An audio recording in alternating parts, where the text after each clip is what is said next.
Khamsun hunna min dawa'il qalbi. Ada 5 hal. 5 ini merupakan obatnya hati. Yang pertama, mujalasatus sholihin. Duduk berteman dengan orang-orang soleh. Sering duduk dengan orang-orang yang soleh. Tempat tongkrongan dengan orang-orang yang baik. Yang kedua, wa qiraatul Qur'ani, membaca Al-Qur'an. Jadi bacalah Al-Qur'an walaupun itu hanya satu surat atau 1 ayat, 2 ayat, paling tidak 3 ayat. Tapi terus-terusan. Karena membaca Al-Qur'an itu merupakan obatnya hati. Yang ketiga, wa ikhla'ul batini. Yang nomor 4, wa qiyamul lail. Kalau malam bangun, entah sekalipun hanya sebentar, bangun, sholat, kalau perlu baca Al-Quran, baca sholawat, baca istighfar, baca salah satu asma Allah yang 99 itu. Jadi bukan qiyamul lail, bangun tengah malam kemudian hanya begadang tapi enggak ada amal-amal solehnya. Begadang enggak masalah, tapi harus ada amal-amal solehnya, ada kebaikan-kebaikannya di malam itu. Jangan kalian biarkan malammu itu terbuang sia-sia dengan percakapan-percakapan yang tidak penting. Yang kelima, wa tadarru' indas sabahi. Yang kelima itu at-tadarru', di saat pagi sebelum terbitnya matahari itu tadarru' dulu. Merasa dirinya hina, merasa diri kita ini banyak dosa, merasa diri kita ini remi, merasa diri kita ini tidak bisa apa-apa. La haula wala quwwata illa billah. Tidak ada daya dan upaya kecuali mendapatkan pertolongan dari Allah Subhanahu wa taala. Jadi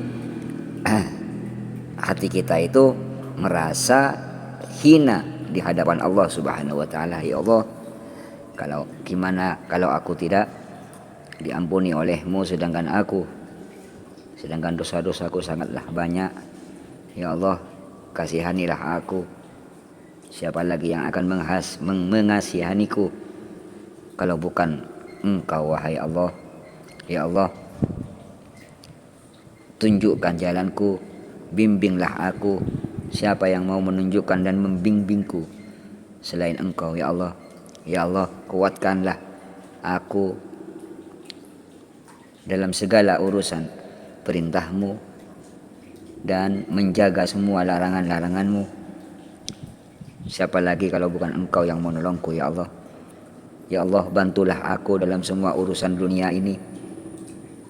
Ya Allah, ya Allah, ya Allah. Jadi istilahnya menyebut nama Allah, menganggap diri kita ini sangatlah tidak penting sama sekali dan tidak bisa apa-apa dan sangat hina. Itu namanya at-tadarru'. Jadi mulailah pagimu dengan merasa hina atau at-tadarru'. Lebih mendekatkan diri kepada Allah Subhanahu wa taala. Nah, itu kelima itu merupakan dawa'il qalbi, obatnya hati. Bahkan ada percakapan antara malaikat dan Allah Subhanahu wa taala. Kata malaikat, "Ya Allah, apakah aku harus mencatat ibadah hamba-Mu ini, sedangkan hamba-Mu ini beribadah tapi hati dan pikirannya tidak? Orangnya beribadah tapi hati dan pikirannya tidak. Kemana-mana, artinya tidak khusyuk, Cuman orangnya saja yang melakukan pergerakan, melakukan sholat, tapi pikirannya ada di jalan, ada di pasar, ada di kantor, ada di tempat-tempat bisnis, pikirannya kemana-mana.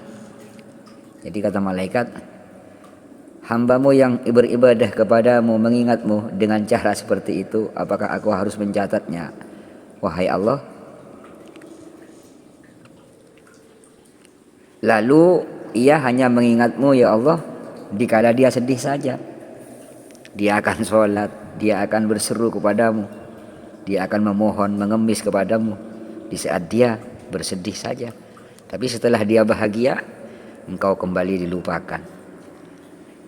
Hambamu itu tidak sholat lagi, hambamu itu kadang sholat, kadang tidak, kadang mengingatmu, kadang tidak. Tapi di saat hambamu itu lagi susah, maka dia itu at-tadarru, datang kepadamu,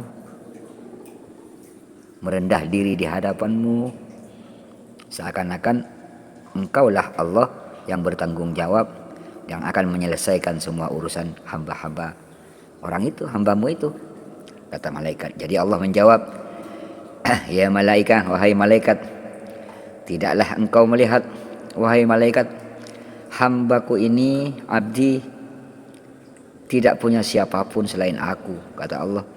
Dan tidakkah engkau melihat betapa sulitnya ia berperang dengan akal fikirannya, hanya ingin mengingatku. Dia berperang, wahai malaikat, dengan akal dan pikirannya, dengan kemauannya, untuk menghadapku, untuk beribadah, sholat kepadaku.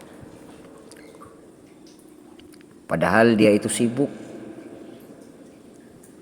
Betapa sulitnya ia, wahai malaikat, berperang dengan akal fikirannya hanya demi untuk menghadapku.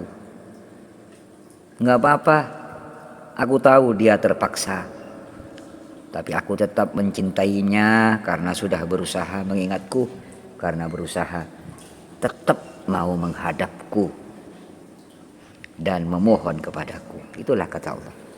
Jadi sekalipun para hamba kita ini lagi susah aja ngingat Allah.